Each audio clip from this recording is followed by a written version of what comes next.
A hex ID is the unique 15-character combination of numbers and letters that identifies your 406 MHz beacon. If your beacon is registered, the hex ID provides valuable information to help rescuers get to you sooner. The hex ID contains the country code where the beacon was purchased.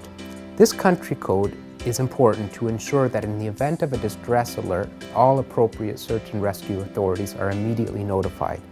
Using the hex ID registration information, they can develop a clearer picture of who they are looking for. Knowing the country really helps search and rescue, especially if you are in another part of the world. The country code of your beacon is embedded in this hex ID. However, you cannot tell by looking at this hex ID what the country code is. If you are not sure that the country code is correct, you can find out by using our cost-per-SARSAT beacon decoding tool. Let me show you. The decoding tool is available on our website, 406.org. Click on the cost-per-SARSAT professional section. Once there, click the beacon message decode button. On the next page, type the hex code in the box that appears. Then click Process.